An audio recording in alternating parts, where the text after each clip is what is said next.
누가복음 19장. 예수님께서 예리고에 들어가 거리를 지나시는 중이었습니다. 예리고에서는 삭개오라는 사람이 있었습니다. 그는 세리장이었고 부자였습니다. 삭개오는 예수님이 어떤 분인지 보려고 하였으나 사람들 때문에 볼 수 없었습니다.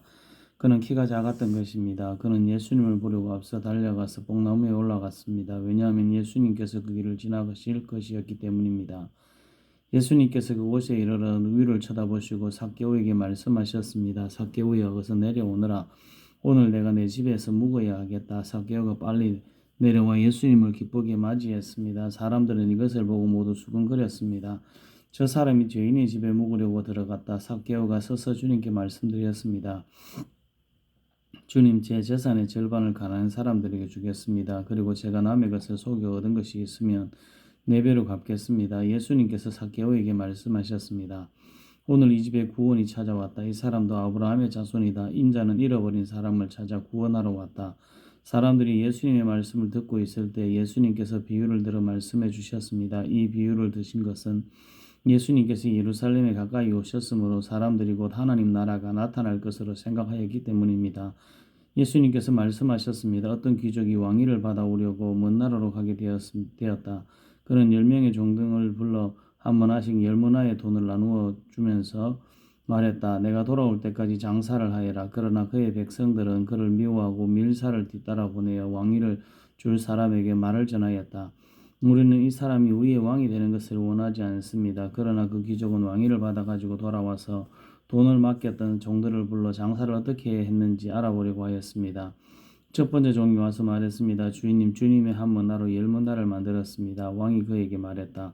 잘하였다, 착한 종아. 내가 아주 작은 일에 충실하였으니 내게 10마을을 맡기겠다. 두 번째 종도 와서 말했습니다. 주인님, 주님의 한 머나로 5머나를 만들었습니다. 왕이 그에게도 말했다. 내게는 5마을을 맡기겠다. 그런데 또 다른 종이 와서 이렇게 말하였다. 주인님, 주님의 돈을 보십시오. 내가 이것을 수건에 쌓아두었습니다. 주인님은 엄하신 분이라 제가 주인님을 두려워하여 그렇게 했습니다. 주인님은 맡기지 않은 것을 가져가고 심지 않은 것을 거두어 들이십니다. 그러자 주인이 그에게 말하였다. 이 악한 종아, 내가 한 말로 너를 판단하겠다. 너는 내가 맡기지 않은 것을 가져가고 심지도 않은 것을 거두어 들이는 엄한 사람으로 알았느냐? 그렇다면 왜 내 돈을 은행에 맡기어 내가 돌아왔을 때 이자와 원금을 받게 하지 않았느냐? 그리고서 주인은 곁에 쓴 사람들에게 말했다. 저에게 있는 머나를 빼앗아 10머나 가진 사람에게 주어라. 저에게 있는 머나를 빼앗아 10머나 가진 사람에게 주어라. 그러자 사람들이 말했습니다. 주인님, 그에게는 이미 10머나가 있습니다. 내가 너희에게 말한다. 있는 사람은 더 받을 것이고 없는 사람은 있는 것마저 빼앗길 것이다. 그리고 내가 왕이 되는 것을 원치 않던 내 원수들을 끌어다가 내 앞에서 죽여라. 예수님께서 이 말씀을 하시고 앞장서서 예루살렘을 향해 올라가셨습니다. 올리브산 근처에 있는 벳바게와 베다니에 이르렀을 때였습니다. 예수님께서 두 제자를 보내셨습니다. 그리고 말씀하셨습니다. 맞은편 마을로 가거라. 그곳에 들어가면 아무도 타보지 않은 아기 새끼 한 마리가 매여 있는 것을 볼 것이다. 그것을 풀어 이리로 끌고 오너라. 만일 누가 왜 나귀를 푸시오 하고 묻거든 주님께서 필요하시답니다. 라고 말하여라. 보냄을 받은 제자들이 가보니 예수님께서 말씀하신 대로 나귀 새끼를 발견했습니다. 그들이 나귀 새끼를 풀자 주인이 그에게 물었습니다. 왜 나귀 새끼를 푸시오? 제자들이 대답했습니다. 주인님께서 필요하시답니다. 제자들이 나귀를 예수님께 끌고 와서 자기들의 겉옷을 벗어 나귀의 등에 펴고 예수님을 태웠습니다. 예수님께서 가실 때 사람들이 겉옷을 벗어서 길에 펼쳤습니다. 예수님께서 올리브산 비탈길 가까이 오셨을 때 모든 제자들이 기뻐하며 큰 소리로 하나님을 찬양하였습니다. 그것은 이들이 여러 가지 기적을 목격했기 때문입니다. 주님의 이름으로 오시는 왕에게 복이 있다. 하늘에서는 평화, 가장 높은 곳에는 영광. 그러자 사람들 사이에 있던 몇몇 바리새파 사람들이 예수님께 말했습니다. 선생님, 제자들을 꾸짖으십시오. 예수님께서 대답하셨습니다. 내가 너희에게 말한다.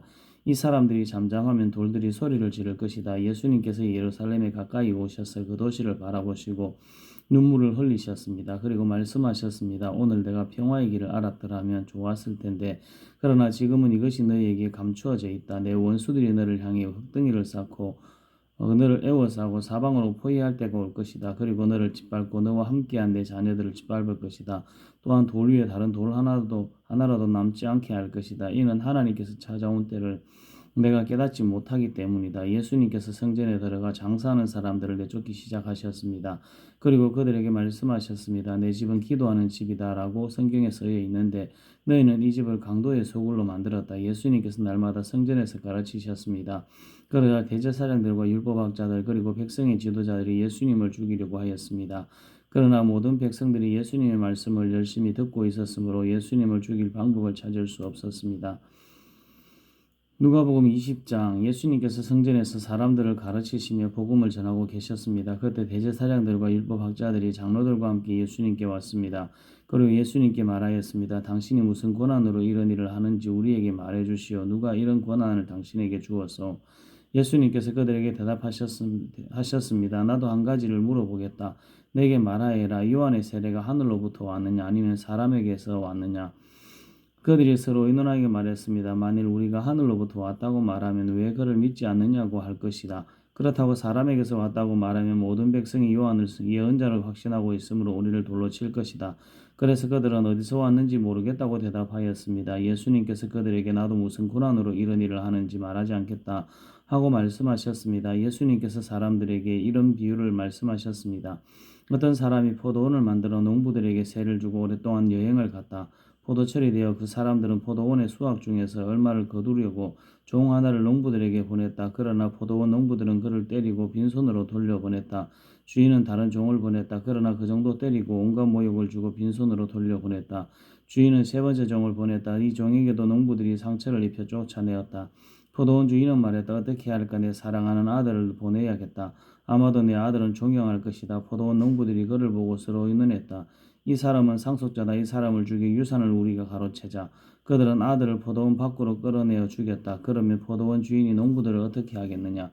그가 돌아와 포도원 농부들을 죽이고 포도원은 다른 사람들에게 넘길 것이다. 사람들이 이 말씀을 듣고 말했습니다. 그런 일은 제발 일어나지 않았으면 좋겠습니다. 예수님께서 그들을 바라보시며 말씀하셨습니다. 그러면 건축자들의 버린 돌이 집 모퉁이의 머릿돌이 되었다.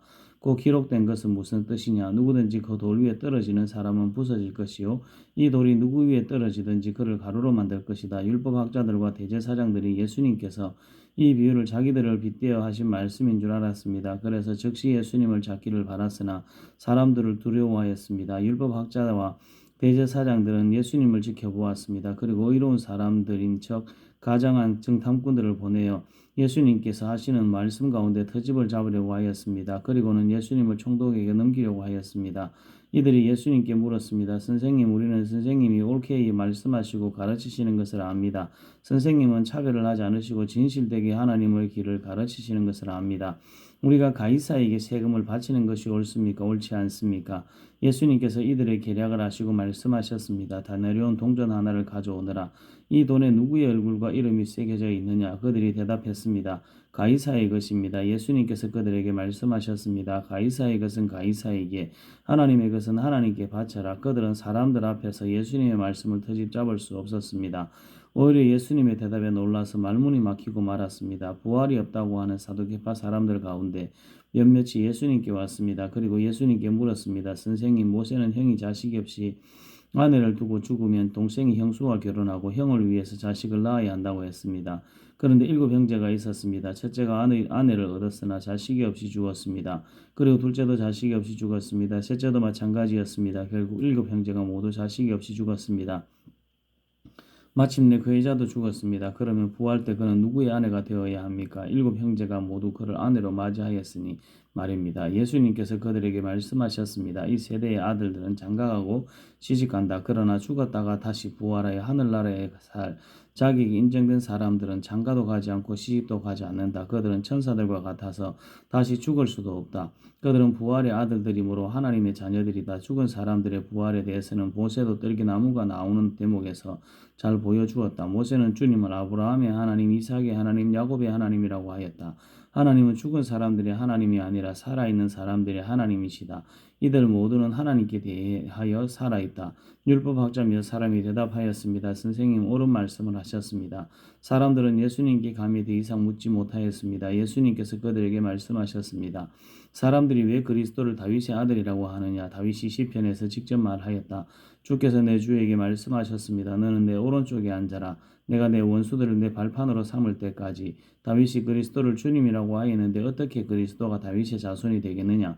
모든 백성들이 듣고 있을 때 예수님께서 제자들에게 말씀하셨습니다. 율법학자를 주의하여라. 이들은 긴 옷을 입고 다니는 것을 좋아하며 시장에서 인사받는 것과 회당과 잔치에서 윗자리를 좋아한다. 이들은 과부의 집을 삼키며 남에게 보이려고 길게 기도한다. 이들은 더 큰 심판을 받을 것이다. 누가복음 21장. 예수님께서 부자들이 헌금함에 헌금을 넣는 것을 보셨습니다. 또 가난한 과부가 렙돈 동전 2개를 넣는 것을 보셨습니다. 예수님께서 말씀하셨습니다. 내가 진정으로 너희에게 말한다. 이 가난한 과부가 그 누구보다도 더 많은 헌금을 하였다. 이 사람들은 다 넉넉한 가운데서 헌금을 드렸고, 그러나 이 여자는 매우 가난한 가운데서 가지고 있는 생활비 전부를 드렸다. 몇몇 사람이 성전에 대해 아름다운 돌과 헌금으로 꾸며졌다고 이야기하였습니다. 그러자 예수님께서 말씀하셨습니다. 너희가 지금 보고 있는 이것들이 돌 하나도 돌 위에 남지 않고 다 무너질 날이 올 것이다. 제자들이 예수님께 물었습니다. 선생님, 언제 이런 일들이 있겠습니까? 그리고 이런 일들이 일어날 때 어떤 징조가 나타나겠습니까? 예수님께서 그들에게 말씀하셨습니다. 너희가 속지 않도록 조심하여라. 많은 사람들이 내 이름으로 와서 내가 그리스도다 하거나 때가 왔다고 말할 것이다.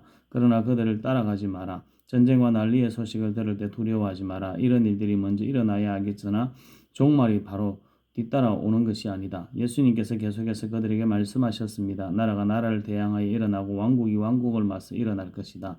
큰 지진이 있을 것이며 여러 곳에서 질병과 기근이 있을 것이다. 하늘로부터 무서운 일과 큰 징조가 있을 것이다. 그러나 이 모든 일들이 일어나기 전에 사람들이 너희를 잡고 박해할 것이다. 또한 너희를 회당과 감옥에 넘길 것이다. 너희는 내 이름 때문에 왕과 총독 앞에 끌려갈 것이다. 그러나 이것이 너희에게는 증거의 기회가 될 것이다. 너희는 변론할 말을 미리 준비하지 않겠다고 마음에 결심하여라. 내가 너희에게 말과 지혜를 주어 너희 원수 가운데 그 누구도 너희를 맞서거나 반박하지 못할 것이다. 너희 부모와 형제, 친척, 친구들이 너희를 넘겨줄 것이다. 그리고 너희 중 몇몇을 죽이기도 할 것이다. 너희는 내 이름 때문에 모두에게 미움을 받을 것이다. 그러나 너희 머리카락 하나도 다치지 않을 것이다. 너희는 인내함으로 생명을 얻을 것이다. 예루살렘이 군대에 포위당한 것을 보면 예루살렘의 파괴가 곧 다가왔다는 것을 깨달아라. 그때 유대에 있는 사람들은 산으로 도망하여라. 예루살렘 안에 있는 사람들은 빨리 빠져나가거라. 시골에 있는 사람들은 예루살렘 안으로 들어가지 마라. 그것은 이 날이 바로 징벌의 날이기 때문이다. 기록된 모든 것이 이루어질 것이다. 그날에는 임신한 여자와 아이기에게 젖을 먹이는 여자에게 화가 있다. 땅에는 큰 고통이 닥치겠고 진노가 이 백성에게 내릴 것이다. 그들은 칼날에 쓰러질 것이며 여러 나라의 포로로 붙잡혀 갈 것이다. 이방인의 때가 끝날 때까지 예루살렘은 이방인들의 발에 짓밟힐 것이다. 해와 달과 별들에게서 징조가 있을 것이다. 땅에서는 민족들이 바다와 파도의 소리에 당황할 것이다. 사람들은 세상에 닥칠 일을 예상하며 두려워하고 기절할 것이다. 이것은 하늘에 있는 권세가 흔들릴 것이기 때문이다. 그때 사람들은 인자가 구름을 타고 능력과 큰 영광으로 오는 것을 볼 것이다. 이러한 일이 일어나기 시작할 때 일어서서 너희의 머리를 들어라. 이는 너희의 구원이 가까이 오고 있기 때문이다. 예수님께서 이런 비유를 말씀하셨습니다. 무화과 나무와 다른 모든 나무들을 보아라. 잎사귀가 돋는 것을 보면 너희는 여름이 가까웠다는 것을 알 것이다. 이와 같이 너희도 이런 일이 일어나는 것을 볼 때 하나님 나라 가까이 온 줄 깨달아라. 내가 진정으로 너희에게 말한다. 이 세대가 다 지나가기 전에 이 모든 일들이 일어날 것이다. 하늘과 땅은 없어질지라도 내 말은 결코 없어지지 않을 것이다. 내 마음이 방탕과 술 취함과 삶의 걱정으로 무겁게 눌리지 않도록 하여라. 그날이 마치 덫처럼 갑자기 내게 다가올 것이다. 그날은 온 땅 위에 살고 있는 모든 사람에게 다가올 것이다. 일어날 이 모든 일들을 피할 힘을 얻고 인자 앞에 서기 위하여 항상 기도하며 깨어 있으라. 예수님께서 낮에는 성전에서 가르치시고 밤에는 밖으로 나가셔서 올리브로라고 불리는 산에서 지내셨습니다. 모든 사람들이 아침 일찍 일어나 예수님께 말씀을 들으려고 성전으로 나아왔습니다. 아멘.